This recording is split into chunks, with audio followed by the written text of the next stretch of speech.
Your host, Vini Spanglish World Network and her network on 𝐬𝐲𝐝 TV, channels 250 and 251. 𝐬𝐲𝐝 TV is a free app that can be downloaded on iOS and Android devices. While you download, make sure to rate and leave a comment. 𝐬𝐲𝐝 TV is also available on Google Chromecast, Amazon Fire and Fire Sticks, Roku and Roku Sticks, and all smart TVs 2016 and forward.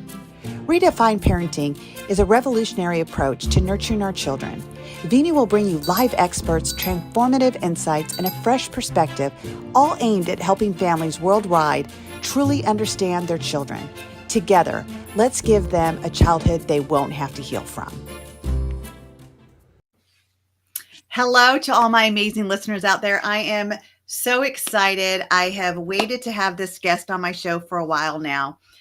This person, I met him a few months ago when my son was trying out for a soccer team. And I had already been told by another parent that if you get Coach Josh to coach your son, you're going to be so lucky. And I'm like, yeah. Because, I have two older boys that have been through soccer where I live. And I've been a soccer mom for many, many years. My boys are now 25 and 29. So I'm like, okay, I've seen the coaches. I see how it is. So I'm sitting here at assessment and I'm listening to the way that this man is coaching these kids. And he's asking them questions. He's giving them skills to do. He asks if anybody has any questions. And then he lets them do it. And he just watches and observes. And then he brings them all into a little huddle. And he says, okay, tell me, what is it that you guys got? What did you see that was great? What did you see that was good? What do you see could have been different? What could you have done? And I was like, who is this guy and how is he coaching these kids? And so now instead of being one of those parents that's trying to talk to other parents, I'm now focused on this man and how he's coaching my son. And I'm like, this much must be Coach Josh. So immediately after and this was just tryouts, by the way. So after this, I had to go meet him. And immediately I just had to compliment him and say, wow, I've been around coaches my entire life, raising my two boys, and I've never seen anybody coach like you. And I'm really excited. And he said very humbly, well, thank you. I appreciate the compliment. And we went on our way. And then the next day was the second day of assessments. And I was telling my husband, I'm like, I got to go. He's like, what do you mean you got to go? I'm like, I am just intrigued by the way this man coaches our son.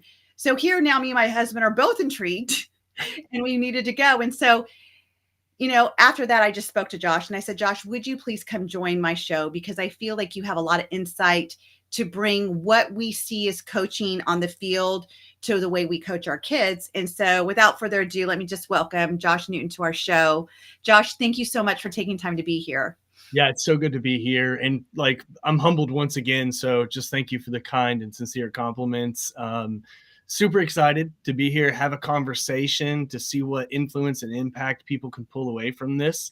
Moments like this is all about what people can take and make applicable in their own lives. So really hope that from this conversation, it ends up in different places all over the world, different conversations with kids in the backyard.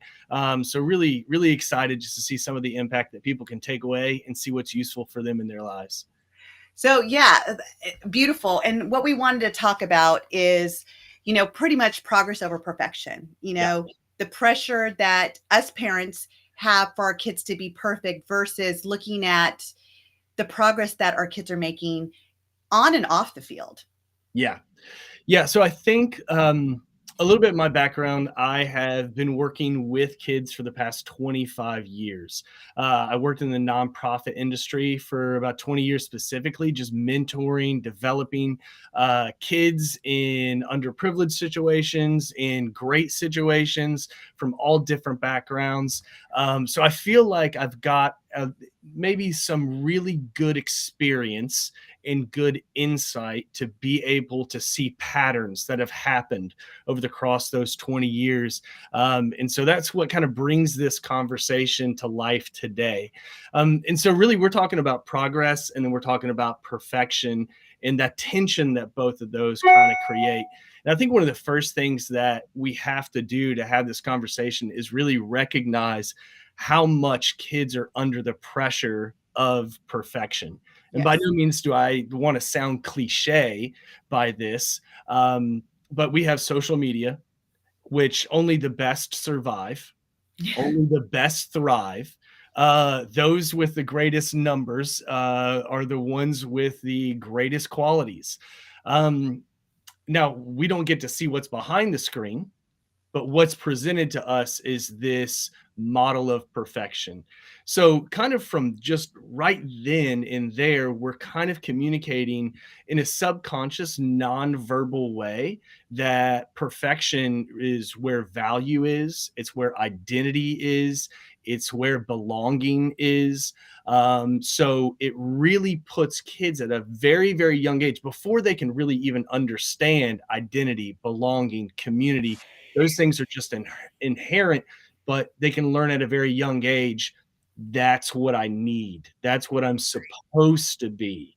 What are your Right. thoughts on that? So I think one of the things, the key things that you're talking about also is kids' self-worth, because I look at, my whole purpose in life is to give kids a childhood they don't have to heal from, meaning that Yeah, they don't feel they have to go kill themselves because they're not as good as their fellow players, that they didn't make the team, so they got to go kill themselves. Because that's where kids come. Kids are like, yeah, I can't take it. I don't want to live anymore. And I want to put an end to that. Right. And yeah, so the one thing that we talk about that the pressure of perfection gives kids is the lack of self-worth, that if I'm not perfect, and what is the measurement of perfect? Because your perfect is different from my perfect, just because of our different belief systems, our different values, our right. different rules to our values, our different rules to what our beliefs mean.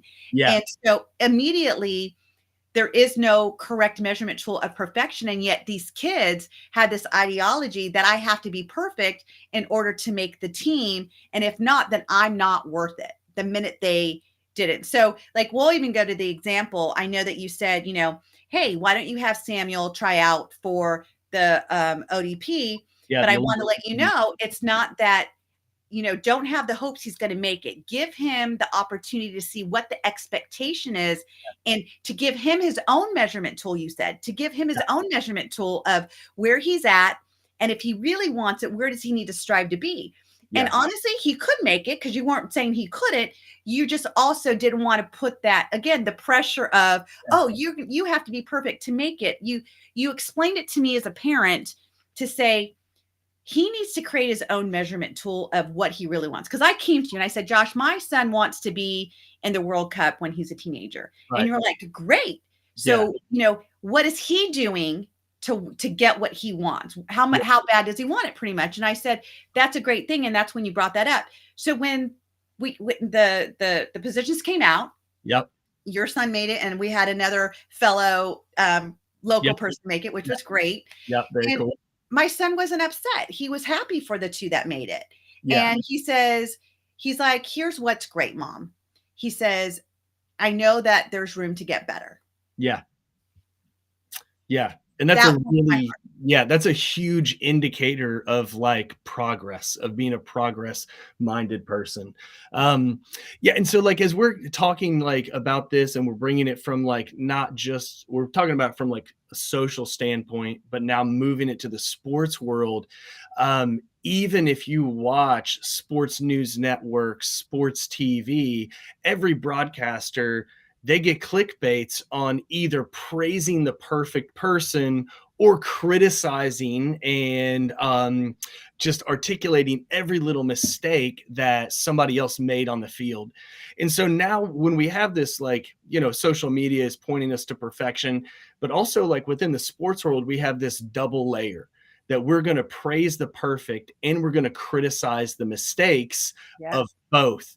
And so really what it does is, for young kids in sports, it kind of puts them in this really, really hard position, because once again, we're talking about identity, we're talking about value, we're talking about belonging. It's, well, I have to be perfect to get attention. And then I also have to be perfect to not get criticized. Yes. So what we end up then is we having this pressure from both sides. Do we get that? We have this pressure from being perfect, and then we also have this pressure for, I can't make mistakes, So, Yeah. like, I'm stuck in the middle, and so that's why I think, like, realistically, when we're talking about, like, progress and perfection, there's great power in progress, but really when we're talking about perfection, there's 2 sides bringing pressure of you either have to be perfect or you also can't make mistakes. And so I think those are some of the things, like, first off, we just have to have a good awareness of Yes. what factors are playing into my kid, just as a parent, like what pressure is at school, what critical elements are also happening at school. Are those things showing up in the home at all? Or maybe even, I just and open about this. Like, I have 5 kids. I played sports. There's obviously, like, my great moments when I was a young player that I hold as a standard of kind of what I want my kids to grow towards. But also then there's, like, dad who is further down the line who can easily point out every mistake that they make. So as a parent, I have to be really cautious about what I'm pushing them towards, guiding them towards, and see those 2 key words right there, because we can push our kids to something or guide our kids to something. I love it. Yeah, and I think that's kind of like where the conversation segues, really, is like using those 2 words to help people kind of identify, am I pushing my kid somewhere or am I guiding my kid somewhere? If you're pushing, you're probably in a perfection world. And then if you're guiding, you're probably in a progress world. Yeah, I say that a lot too. I said that, we're here to guide. I always say, my listeners know this because I say it almost on every show, is that for the first 18 years of our kids' life, it's a boot camp. We get to fill them with all the values and beliefs and guidance and rights and wrongs, because when they're 18, they're facing that world. And, they're going to face it through their model of the world, through what we were able to establish in them. So we can't be so commanding and demanding. We have to be more of a guide. Yeah. And we can go even back to, like, with school. I have twins, and and I have 6 kids, and out of my 6 kids, I look at how I parented my first 2 as a single mom for many of their lives. And it was constantly like, no, you're going to be grounded if you don't make a C. You have to have at least a C, and you could do better. You could do better. And in my mind, I was telling my kids, hey, I believe in you. But what they were hearing from me is, I'm still not good enough for mom. I'm still not going to ever be good enough for mom. So now with the twins, I asked them, I'm like, how does that grade make you feel? And is it a grade that you're proud of? Because if they're struggling, because my kids have dyslexia, if they are so struggling with the comprehension and their history is falling behind because of the comprehension and understanding the dates and memorization, which is not in their wheelhouse. Yep. But they're happy that they got a B. I'm going to celebrate that. Who am I to say that's bad when I've watched them put the effort into it? Yeah. And so my other child, the other twin, she feels that grades are not a big deal, and she doesn't put much concern into it. Again, I always say, you have to start your habits now. Yeah. And what are you finding important? And I think also, whether off the field or on the field, it's what's the outcome here? What is the outcome we're striving for? If the outcome is perfection, you better have a good, clear idea of what perfection is, or your kids are always going to miss the mark on that. Yeah. Or is the outcome growth? Yeah. Yeah, and I like that so, like, when I hear that of, like, what's the outcome? What are we shooting for here? And perfection is such a definitive line, but it's also such an ambiguous line. And in Right. regards to that, so, like, I've coached a lot of different kids, and what works for one kid doesn't work for the same other kid. I've also coached kids who had a more of a perfection-based coach prior. So when they come to me, like, we're dealing with a completely different situation to where my measurements of what quality soccer looks like is very different from what a previous Correct. did. So I think that's a good indicator to help us kind of, like, find out where we're at. And so I think here's the biggest thing with progress, right? Progress, in order for progress to happen, you have to have some acceptance of where you're at right now. Yeah. And so I think, like, with Sam, that was a great example of, like, Sam wanting to say, I want to play in the World Cup. And it's like, that is awesome. Great. let's find out where you are now, so that way we can do what we need to do. You can do what you need to do to take those steps to get there. And I think that's the freedom of progress, is because it allows me to identify where I'm at right now, accept that not in a position of satisfaction or complacency, but accept that in the reality of, what can I set goals? What vision can I have? What steps can I take? But I think that key part of that progress is it gives kids and people the opportunity to accept where they are right now. If not, and you're perfection based, you constantly see yourself not there. Right. So I guess I have a question for you is, where do you see, how is hunger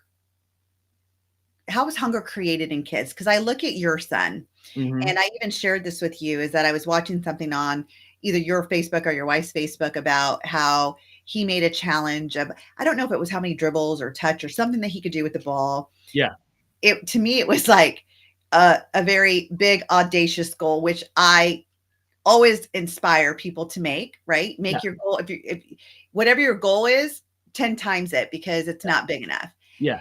And so I was telling him, but I was seeing the excitement on the Facebook of like when he made the goal, like when he met it. And I was like, holy cow. So I was sharing that with Sam. So Sam made a goal for himself, which was definitely not as big as that one. But for Sam, it was big, because he went from not doing touches and not doing this to like, okay, well, I'm going to do something similar in 2 days.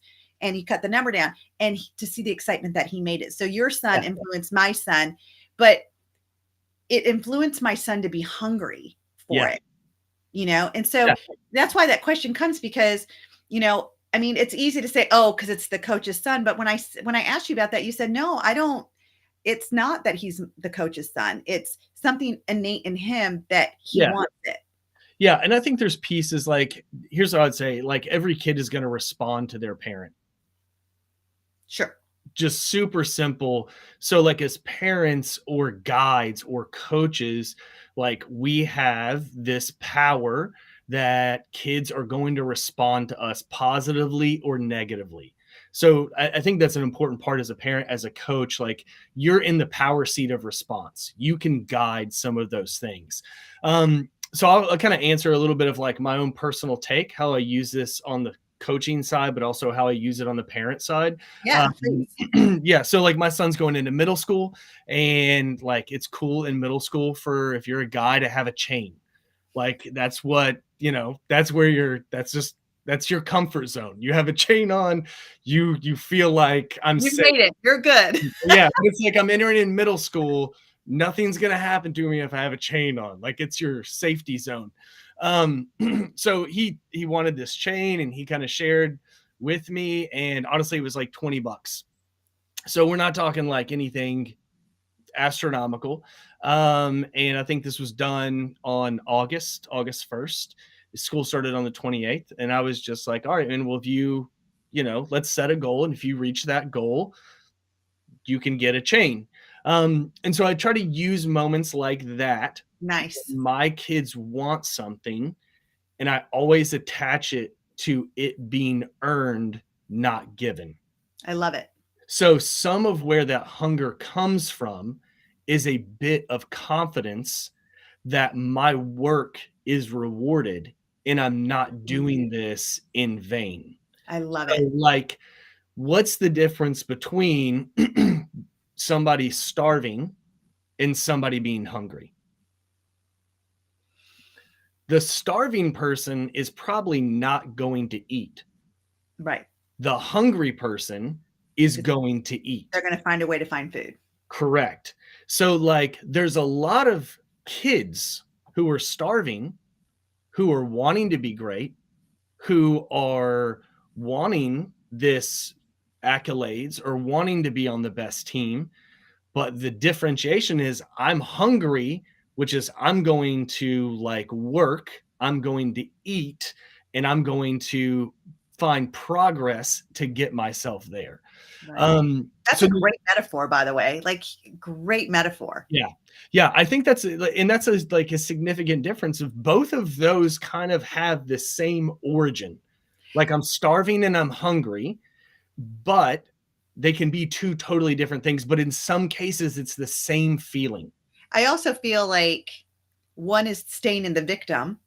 Yeah. Poor me, I'm hungry, Yep. but I'm not, I'm starving, take pity on me. And the other one is like the one that's active and it's going to find a way and it's going to, achieve. They're looking for achievement. Yeah. And I think like we could even relate this to adulthood though. Yeah, I mean, for look sure. at how many adults that are like, oh, I can't afford it. I can't afford it. And here's the deal. Here's a resource that we all have that's free and it's called time. Yeah.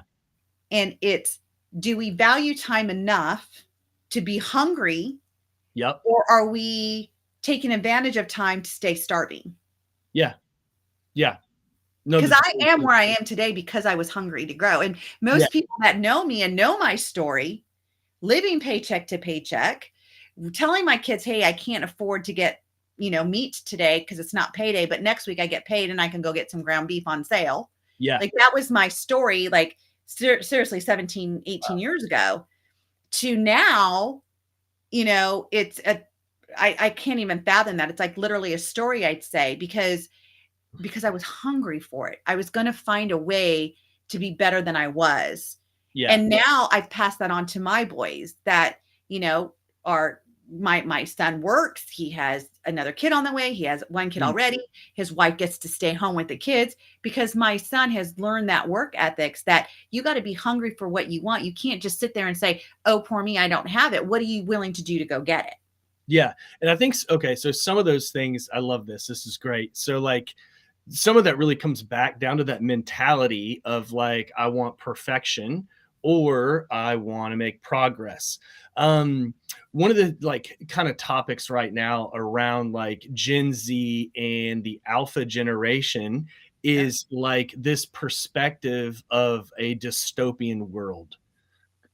Okay, so we know what utopia is. That's where everything is perfect and everything is exactly like we want it to be, right?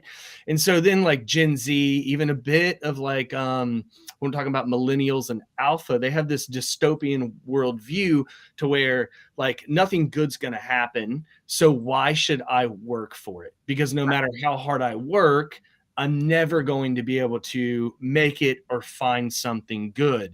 Now, I don't necessarily believe that. I don't believe that on a personal level. There's too many examples of people who put in the work and put in the hours and take what's ours. Anybody who's a fan of The Rock, I got you right there.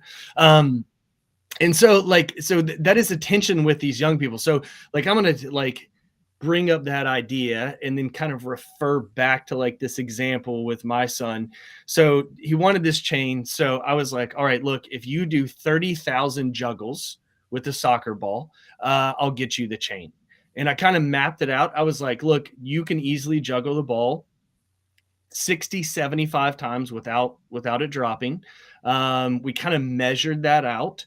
And I kind of said, well, if you do that 20 times, that's 1,000. And you have about 28 days till school starts. And, let's just round it up to 30. So strategically, when I'm, as his dad, having this conversation with him, I first came to an agreement on what he can do.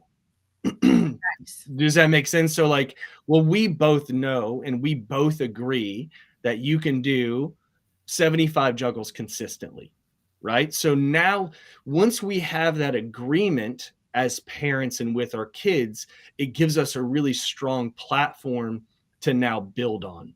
Because if we're both like unsure or not clear on what he can do or what I can do, we really don't necessarily have a place for us to kind of grow or create some of these ideas on. The important part of that too is that goal was started. Number one thing, I've already identified places where he is successful and has already seen success.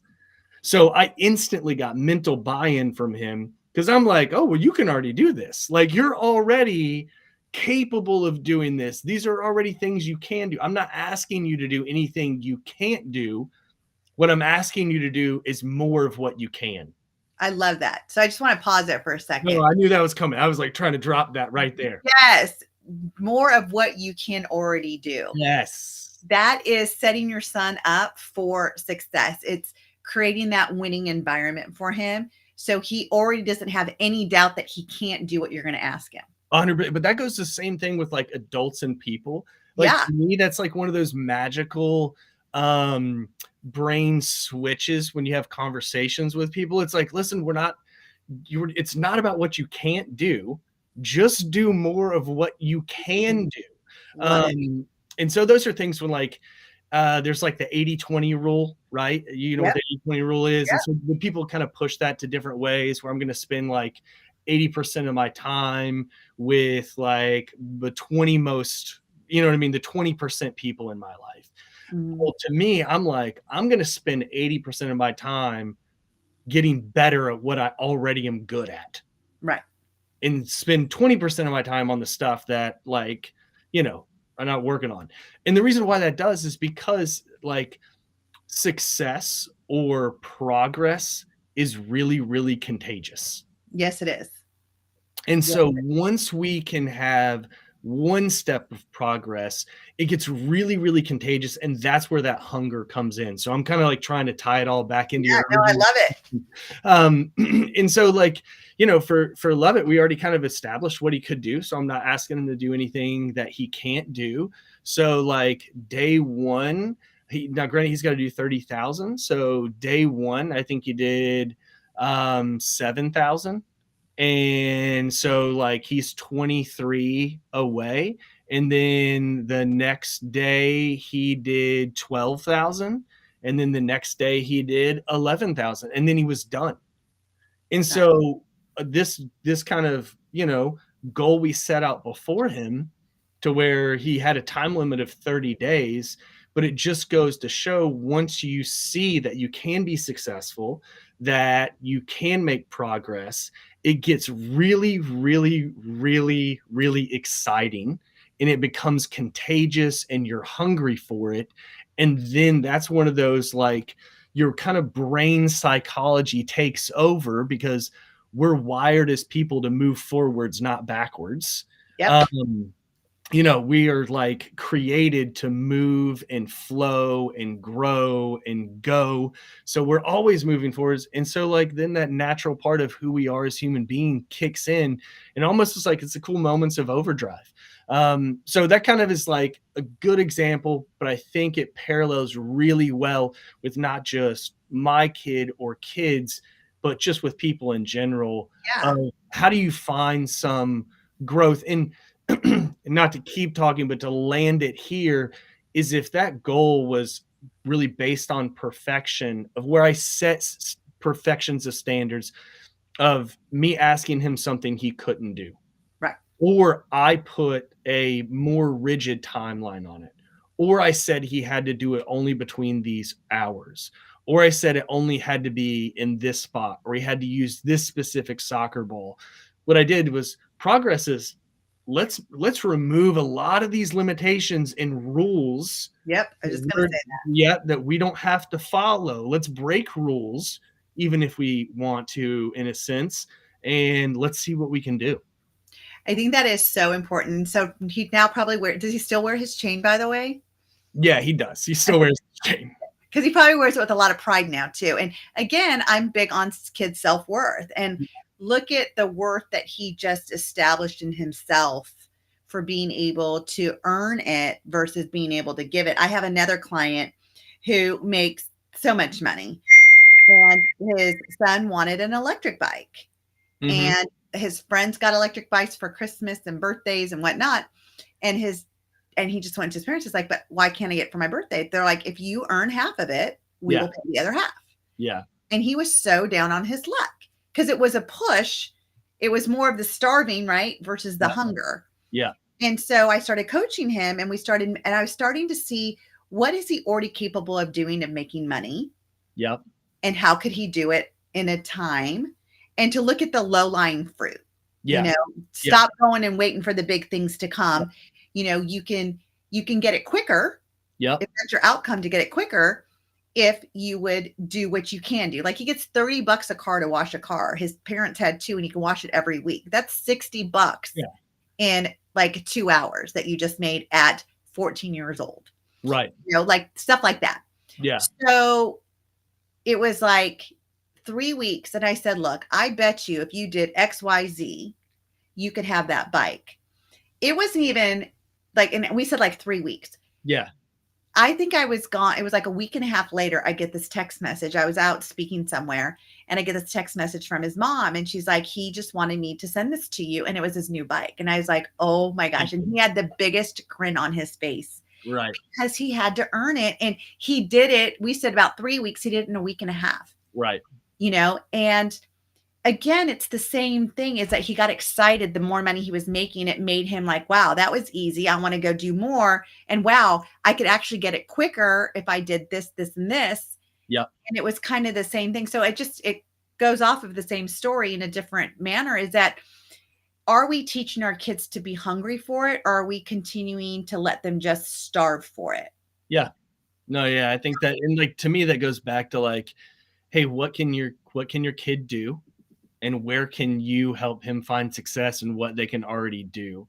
And I think there's also steps to that too, because like, I think my son has become, like, he's older now and he's become much more independent on his own self-development, but that's because he knows he doesn't need me to be successful. I love that. So like, now, did I help him learn that? Yes, I did, but he doesn't need me to guide or produce these results. Like, I don't need to be there guiding him. He can self-learn and self-discover, which is like probably one of my big points. Like when I'm coaching is like, I really try to focus on discovery learning, which is kind of what the illustration that you were talking about in regards to like me helping people or players identify where they're at and doing their own self-assessments. And I think it's important, like, so if you're going to be a great soccer player, or I would say good at anything, you need to do it consistently and you need to do it daily. So if I wanted to work out and I wanted to like compete in a triathlon, I would need to probably put practice towards that daily for a significant amount of time in my physical activity, my nutrition, like my preparation of like what equipment that I need. So in order for somebody to do something daily, there has to be a high level of like independent work towards it. And so when you're coaching kids, that's what you're trying to get kids to get to. I'm not necessarily trying to, at this point, like teach you everything about soccer, but I can't teach you everything about soccer. One, I don't know everything about soccer. Like, I know some stuff, but I don't know everything. If I did, I would be coaching in the Premier League, and I'm not. But also, like, I'm not with you every single day, and I'm not going to be with you your entire life. So those are moments to where it's like the best shot you have of becoming the best soccer player that you can be is you have to be able to like have the ability to assess yourself daily and reflect on that and then move and make progress the next day. Well, I say that even with my coaching. I say coaching isn't that hour we spend on the phone.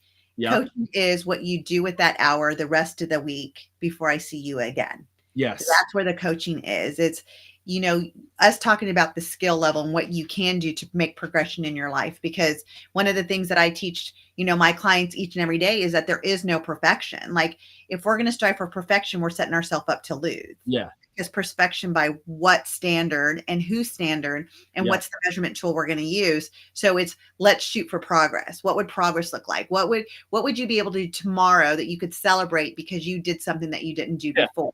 Yeah. You know, it really lays along the line for that. And here's what I also know, and I've learned this from my mentor and I teach it to other people too. If I tell you, you might believe me, but if you tell yourself, you're going to believe you. Yeah. And that is why that's what like really caught my ear at that assessment, was that you were asking these kids, like, first of all, you were like, what did you guys do great? I've never heard a coach say that, because most coaches are like, okay, here's what I saw here. You weren't here, you weren't there. And why did the ball get in that goal? Where were you? It's kind of like blaming and criticizing versus inquiry, curiosity. It's Yeah. you tell me what was great first. Let's just talk about what was great. What did you all do together? And I Yeah. heard one kid say, well, we worked as a team. Yeah. Yes, you Yeah. worked as a team. Yeah. Great. What else? And like you built upon what was great, which makes sense now because now I can see what you were aiming for is like, let's work on what's great. Yeah. Yeah. And Let's you're doing that. run with them. Let's Yeah. build on this thing. But then you also asked him what could you have done better? What could have been better here? What could we have done better as a team? So Yeah. you're constantly looking at not to blame people. It's you want number one, I thought you were looking for ownership. Yeah. Like, Yeah. who didn't step up? What could you have stepped up? You were looking for what they saw as a team, where they lacked as a team. Yeah. And then also skill, because that's what you're out there to do is teach you skills. Yeah. And I'm just a parent who knows nothing about soccer except for the ball needs to go this way right now. And then after halftime, it's going that way. That's all I know. Yeah. So it was and that's what intrigued me is the way that you were coaching these boys. And not one of them I felt left that field that evening or anytime I've seen you coach. Yeah. Feeling disappointed. Yeah. Yeah. Yeah. So like, that's another kind of one of the, like, I guess, pillars that I framework that I try to use is helping the sense of building community when it comes to making progress. So like, you show me your friends, I'll show you your future. I think that's something we hear often. But I think like sometimes I back it up and I just say, show me who you're around and show me your future. So it's not even friends. It's just, you show me the people that you spend the most time with, whether you're friends or not, because a lot of us spend time with coworkers that we might not hang out with outside of work, that we might not do holiday parties with or anything, but those are the people who we're going to be like. So what I want to do is when I'm asking that question as a group, what I want them to do is start having a sense of community awareness of where they're at, but also where other people are at.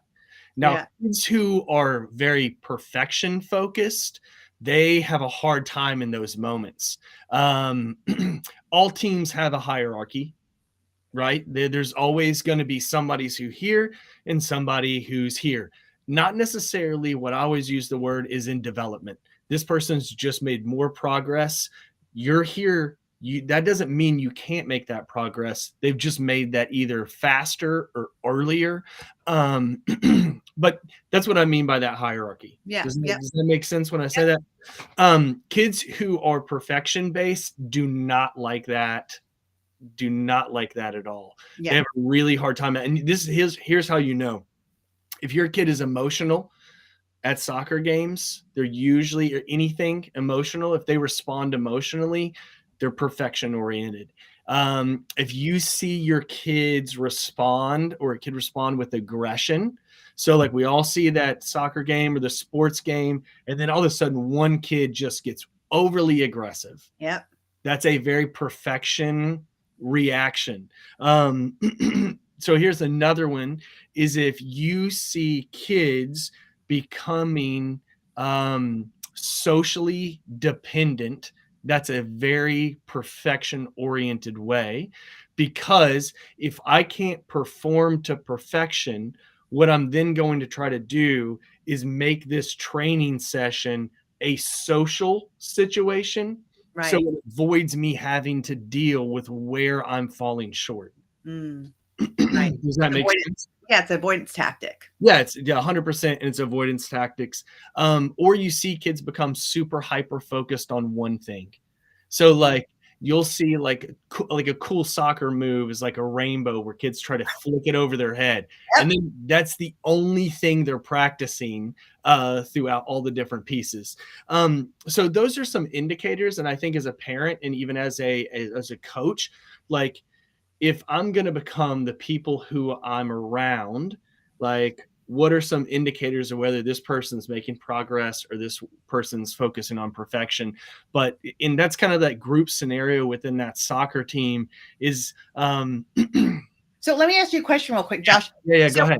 As a parent, I see this with all players. So how do you distinguish? Because I think with some kids, They want to win. That's their perfect. If they Yeah. win the game, Yeah.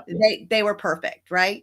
So when you have a team that wants to win, Yep. and they're falling short the first half, let's just use sports for this. Yeah. They're falling short the first half. You see all the kids, their demeanor, right? Yep. And then there are such coaches as you guys, because I've seen it, that are like, you know what, shake it off. So what? So Yeah. you use that for practice. What are we doing great as a team? What do we need to keep doing? And what do we need to build on, Yeah. for the second half? And all of a sudden you see that team come back and they're like, wow, where was this team before, right? Yeah. But it still looks like, from just what you described, even especially with the parents too, what they're yelling from the sidelines, there's a lot of influence of that. And so it's, how do you distinguish the kids that are really there for the progress of the game versus the perfection of the game? Yeah, I think I use those 4 indicators. But you see that with all the teams. Like, I see that with all the players. Like, I've never seen a player that's not like, oh, he's elbowing me. Guess what? I'm going to give him a little elbow back next time. Here's like a quote that I kind of like use to help give context, right? Like, when you go to the movie, I used to work at a movie theater. So that was like one of my jobs in high school. And so like a new movie would release and it would come in like these big round reels, and you would take you 4 hours because you would have to like literally pull out the whole movie, find the next reel, and match the 2 pictures together on film, lay them in this machine, and you would have to like tape them and cut them. It was this big process. So like when I'm looking at really anybody, when it comes to some of these topics of like thought patterns, behavior, responses, avoidance tactics, anything like that, is this the picture or is this the movie? So a movie is really 1,000 different pictures. So am I seeing this as a picture? Is this just a moment that I'm seeing? Or do I start to see this during the game?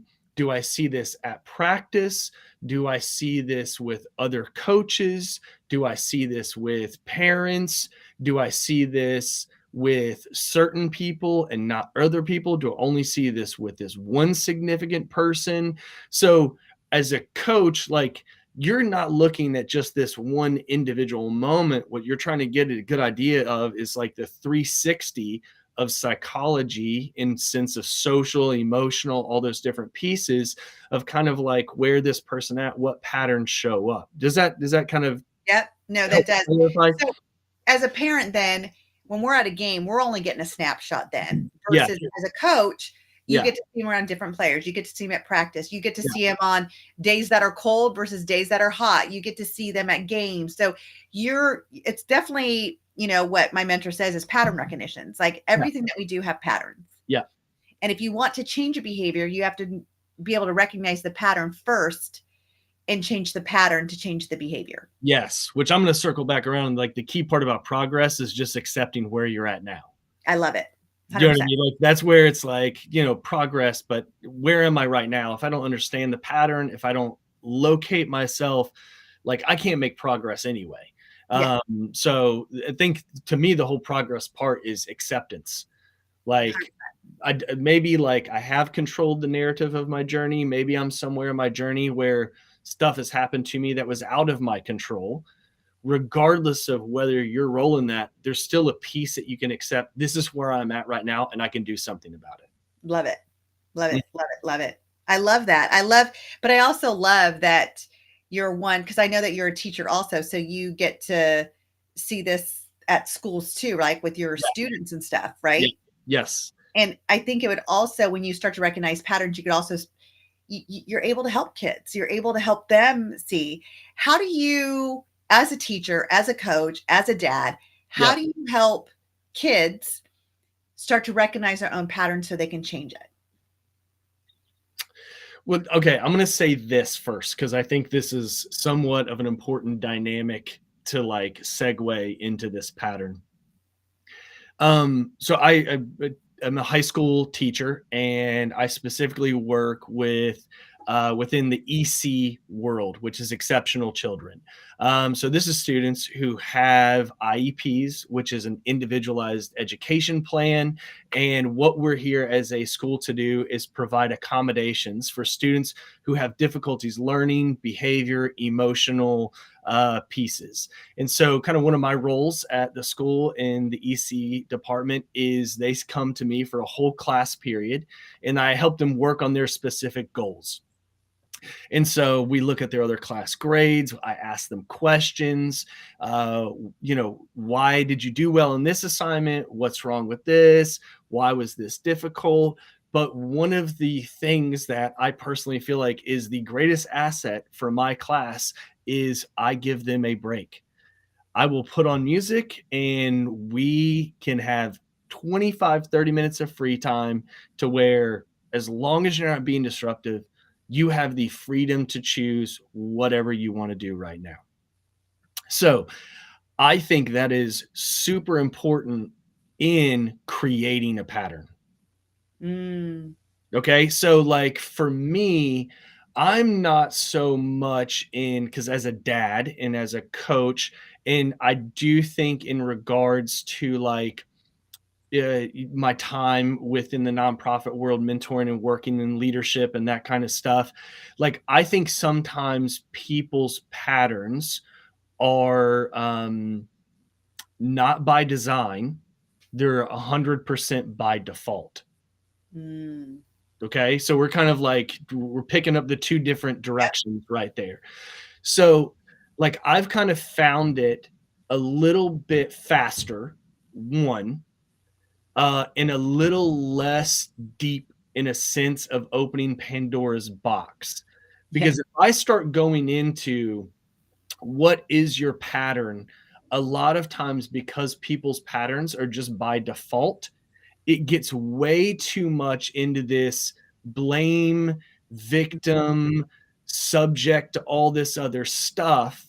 And so instead of like now getting them wrapped up in, well, this is because of this. So if I'm going to change this, I got to change that, or I got to get out of this situation, or I can't be in this situation anymore, which sometimes you just might need to have to ride that situation out and do the best that you can in it. Absolutely. So, okay. So what I really kind of try to like is, where can you take that break? And then where can you start fresh? I love it. Can you use some space to gain control? Does that make sense? So therefore you have the capacity to make choices after this. There's the analogy of the elephant and the rider. Have you ever heard of this before? No, but tell me. Elephant and the rider, it's kind of like an old kind of like African proverb of wisdom and guidance. Yeah. So your elephant is going to be your emotions, and it's going to be your heart, and it's going to be all that your kind of inner soul desires, and what it longs for. And then your rider, who's the rider of the elephant, that is going to be your logic, your facts. I know what's best for me, and all of these different things. So if you starve your elephant long enough, it can overtake. It can control your logic, and it can over control your reasoning. So there has to be this balance in order for the rider to stay in influence, right? Not necessarily control, but if he wants to be in the influence over the elephant, he has to make sure he's taking breaks to feed it for what it needs. Nice. So for us, especially when we are often making changes, or we're on the cusp of wanting to make changes, we really get focused on the logic side of it, the grind side of it. Let's make these hard choices. Let's lock in. I know this is what I'm supposed to do. Well, the reason that never lasts is because your emotions are going to get the best of you.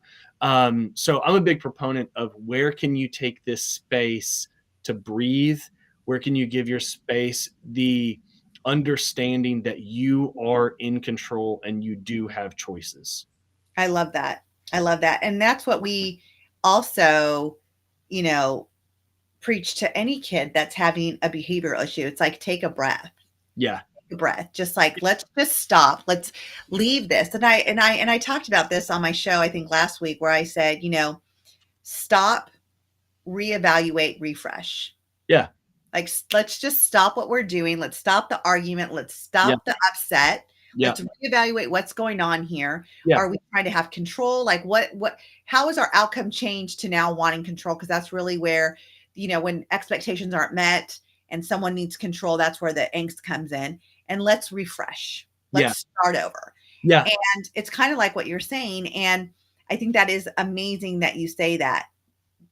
I also feel that, going full circle back to our conversation about progress versus perfection, what I have noticed too, and I'm curious what you've noticed being a coach and a teacher, the amount of kids that deal with anxiety now is just off the chart.